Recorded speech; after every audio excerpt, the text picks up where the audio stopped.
Alright, so another good day and good vibes mga chong. Alright, so ngayon yung Baguio Saturday today na 1:30.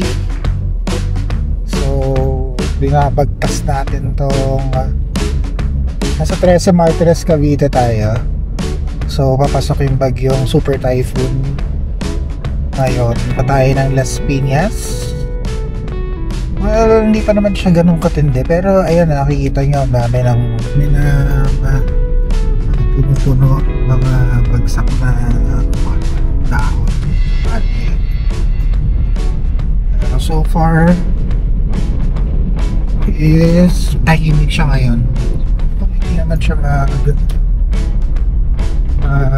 tuloy-tuloy na super typhoon, but sa forecast sa Zoom Earth is pag tama ng lupa mamayang 8 PM is nasa typhoon level na lang siya, though itataas yung signal niya sa signal number 4. So hopefully hindi naman to maging matinding bagyo na malupit na napakalakas, at saka yung ulan niya, yung amount ng water niya sana hindi ganun kadami. Kasi Diyos ko, parang hindi nakakayanin ng Pilipinas yung matinding, hindi na kaya ng Pilipinas yung matindi pag ulan. Hindi tayo capable magkaroon ng madaming tubig kasi nga yung ating flood control system is very poor, sa baba ng pinakatulang threshold kung ano man yung meter ng pag-measure ng flood control. Tayo na sa pinakakaliri. So actually mga chong, medyo yan, malakas sa hangin, pero it's it's tolerable. Di pa siya ganun super sarap bumiyahe. Actually sarap bumiyahe, malamig ang panahon, no? Alright, so actually itong vlog na to mga chong is we will discuss then yung mga upgrades, DIY upgrades, or kahit hindi DIY, kahit pinagawa kong upgrades dito sa ating Suzuki Express. Alright, to start with, ano ba yung mga upgrades na nalagay ko na dito? So nung bago to, syempre naglagay tayo ng floor matting. So maganda tong diamond floor matting ang tawag dito. Ito nabili ko yan kay Dancy Vlogs. So up until now, grabe, sulit na sulit yung floor matting na yan. Yung nabili ko kay Dancy Vlogs, ito pa yung mga unang batch. So wala pa siya butas para dun sa gas tank at sa seat.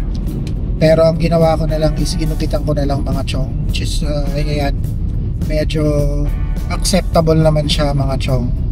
Hindi siya yung pangit na gupit, and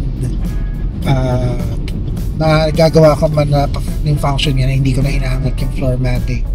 So diretso click na lang sa gas tank tsaka sa back door natin. Next is yung steering wheel cover. Ayan, kay Dancy Vlogs ko rin to binili.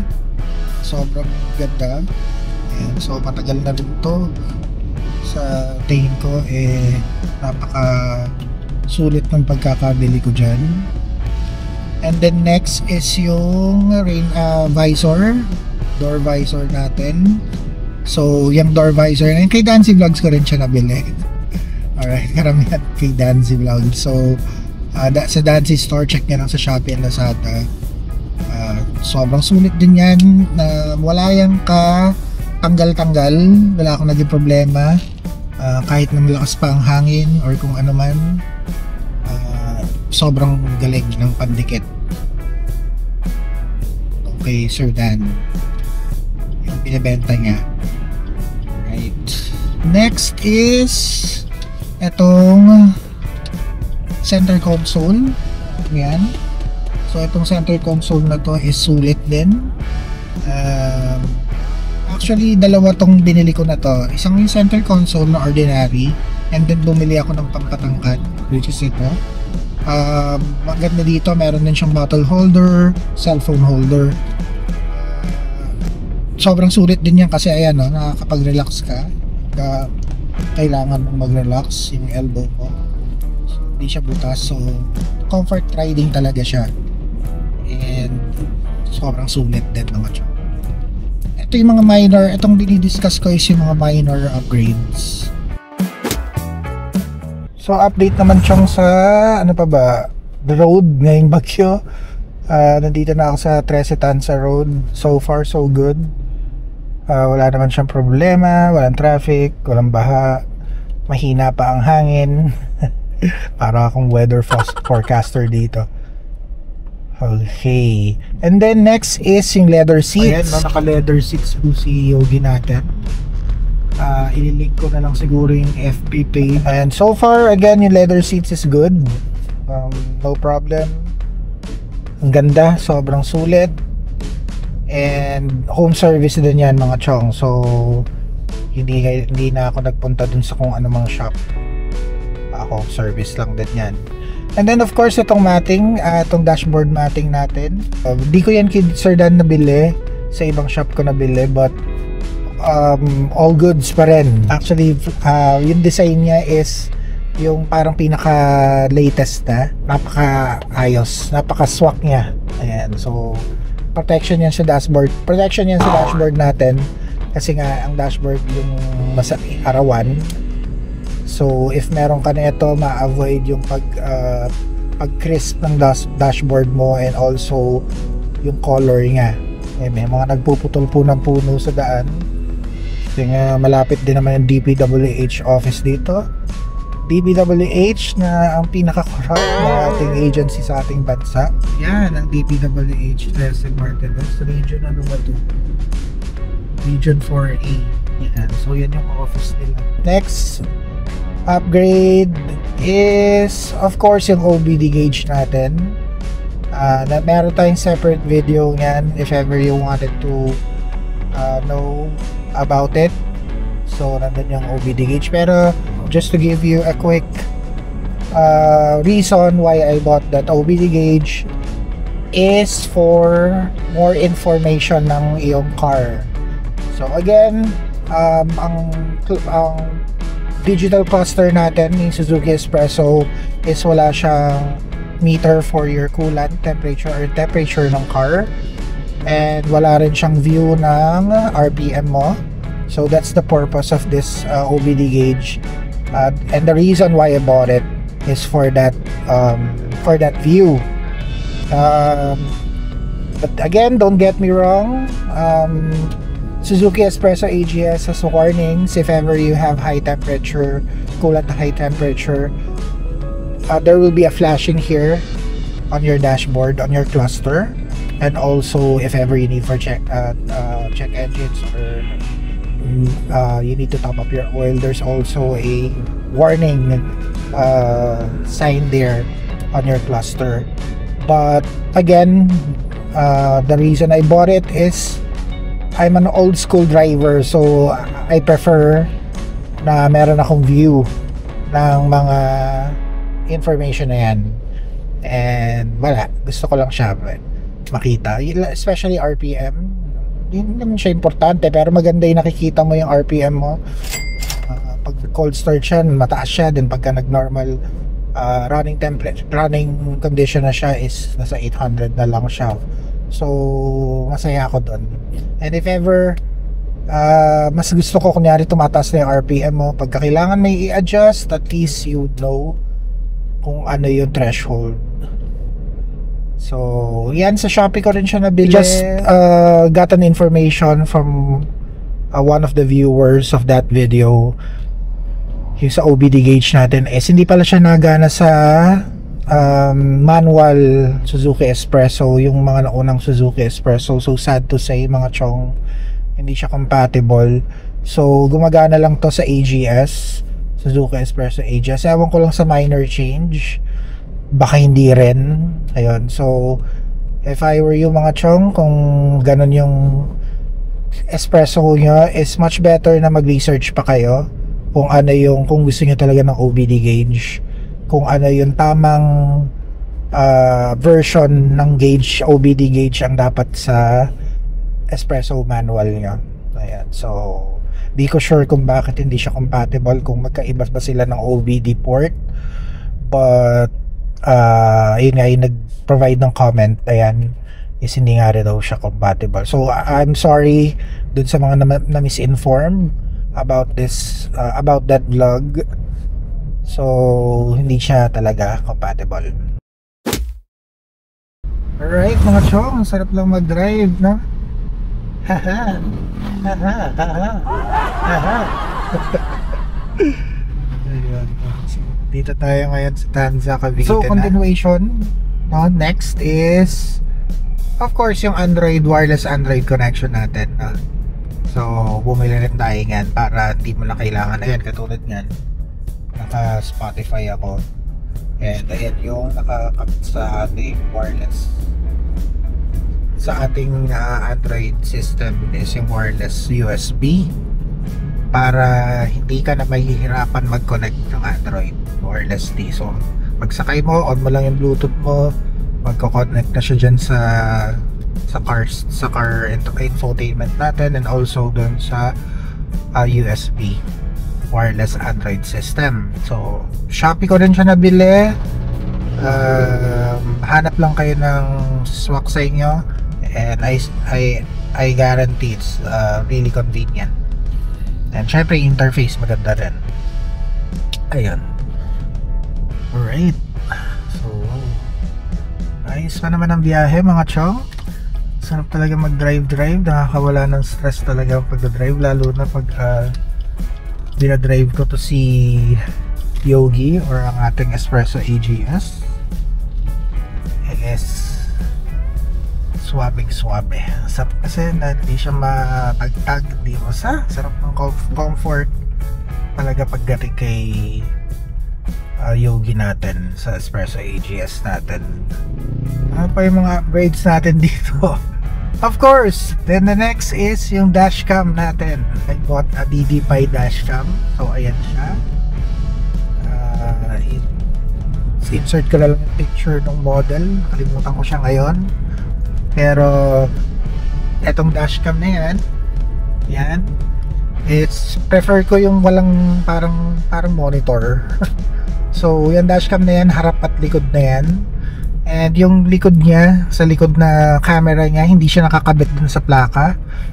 Nakakabit siya dun sa back door natin, dun sa mirror, dun sa window ng back door natin. So mas prefer ko yon. Again, hindi ma-deteriorate yung camera, safe siya sa loob.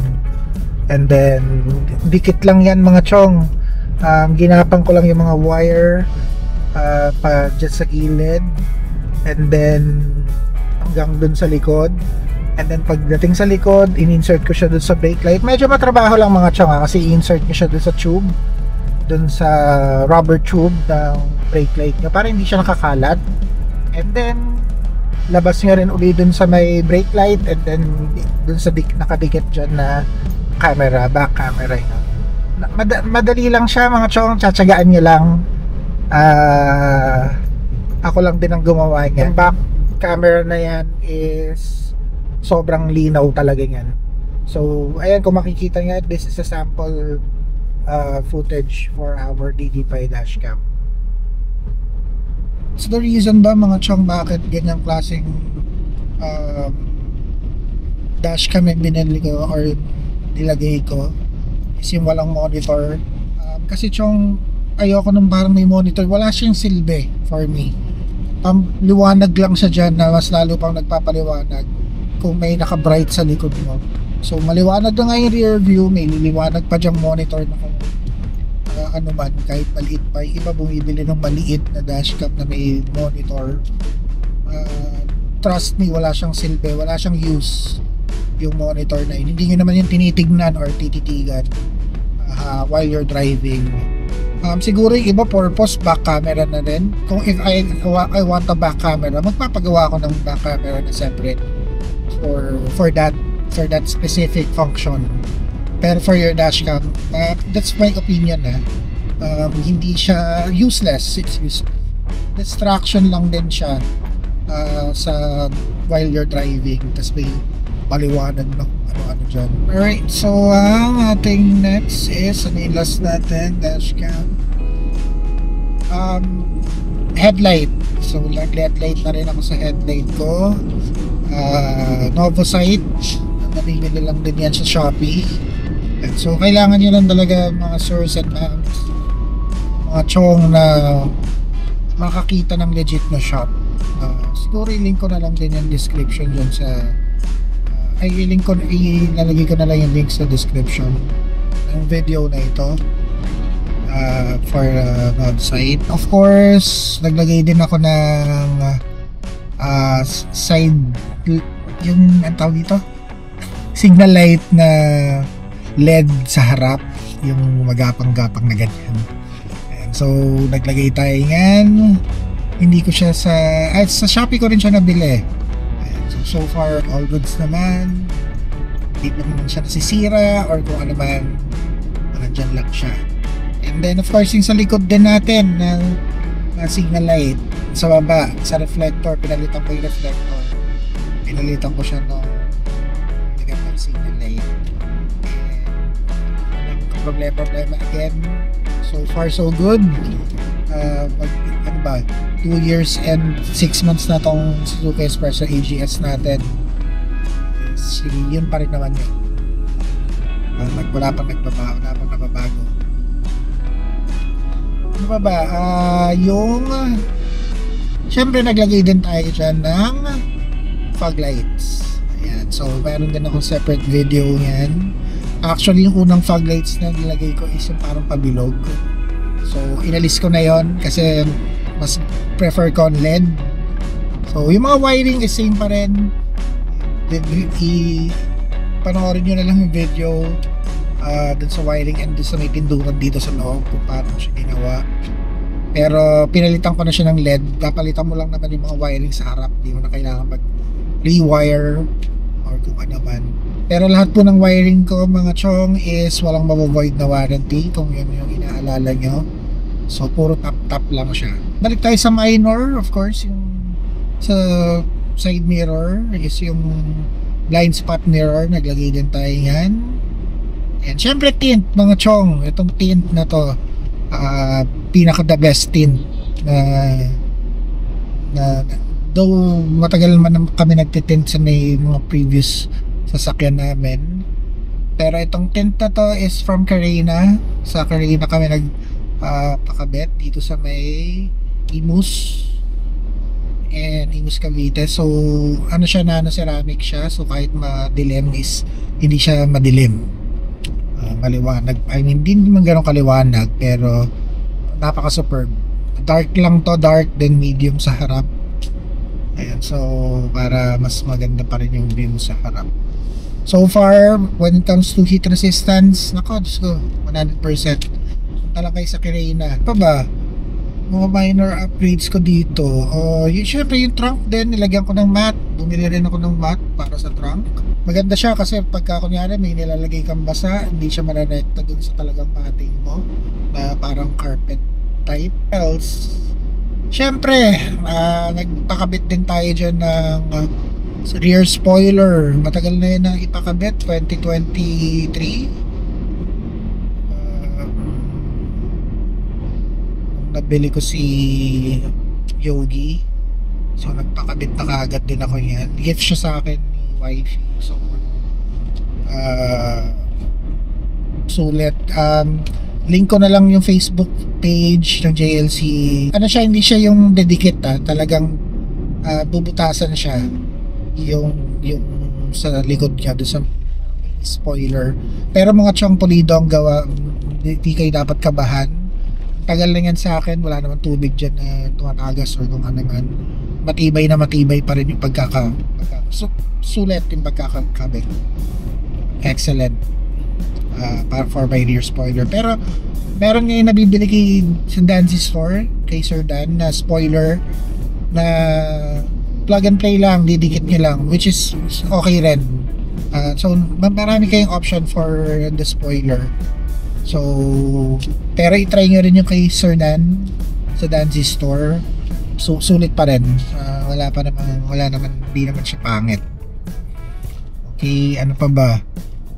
And of course, yung ating antenna, yung mga minor change yan, ay mga minor DIU upgrades. Yung antenna natin, hindi na siya yung mahaba. Especially, dito sa ating next upgrade is, next and last upgrade is yung roof box natin. And syempre, bago yung roof box, nandyan yung ating crossbar. Nabili ko lang din yun online. Wala na kasi kay Sir Dan. Hindi ko na mahintay nung panahon na yon, so bumili ako sa ibang shop. Ayan, ipakita ko na lang sa inyo yung itsura or yung size, pati yung haba. Kasi may specific haba lang mga chong for Suzuki Espresso. Suzuki Espresso, mas magandang sundin nyo na lang yung naka-designate na meters for your Suzuki Espresso. So, gagawin na tayo ng roof box. 400 liters roof box, which is very useful.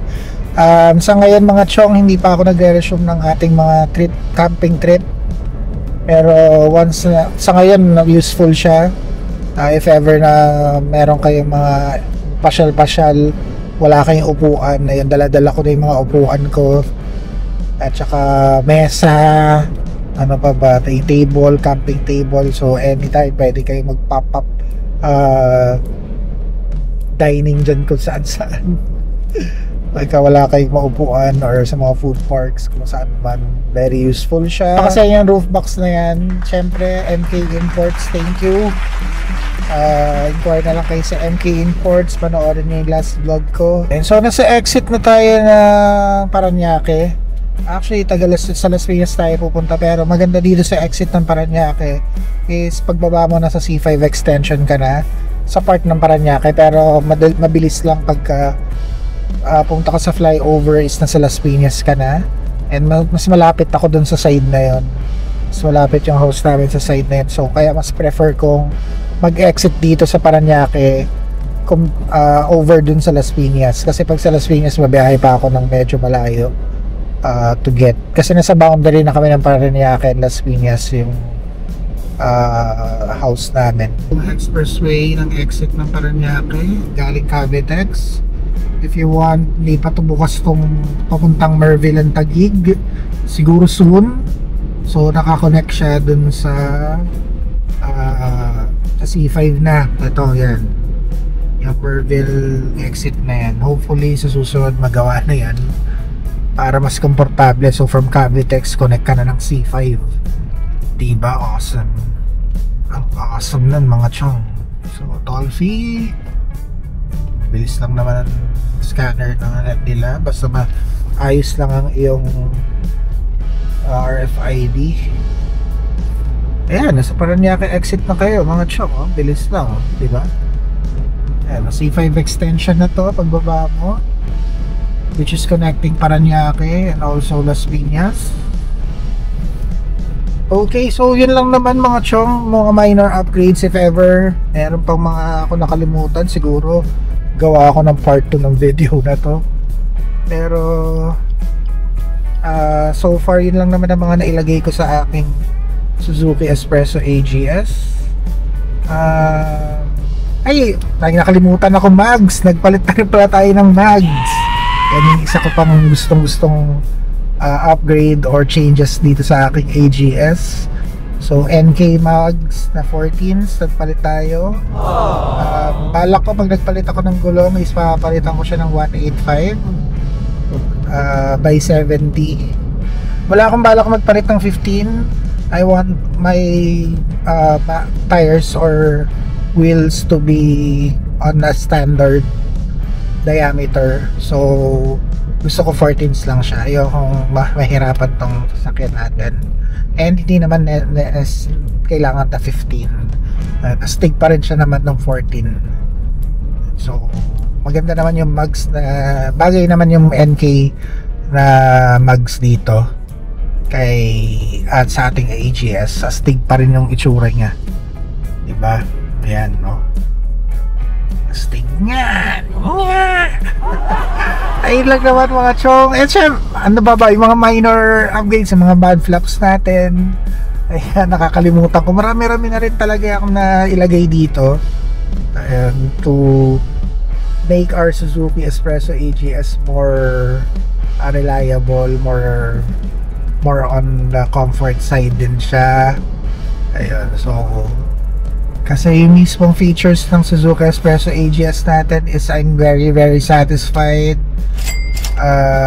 Wala na akong ihiling. May syempre mga bagong sasakyan is maganda, pero driving wise, hill assist, auto start stop, hindi ko masyado ginagamit yan. Ayan, pero yung hill assist niya, smart brake system niya, all is good. Ayan, what else? Traction control niya, perfect. Napakaganda when it comes to stability. So all good. So yun, I just missed my turn. Tulig talaga ako. So ito na lang ako papasok sa may VRC pag tanga-tanga ko, na miss ko pa yung turn ko. Kakadada. Ayan. So yun lang naman mga chong. Stand by for more updates. Hopefully soon, last typhoon na talaga to. And let's resume camping na lang, no? And other travel vlogs for our Suzuki Espresso AGS. Alright, so see you soon mga chong. Watch out for more videos and vlogs. Teka, mag-end muna tayo dito sa VRC pag. Alright mga chong, thank you again. Have a good times and good vibes sa life nyo. Keep it rolling. Peace out.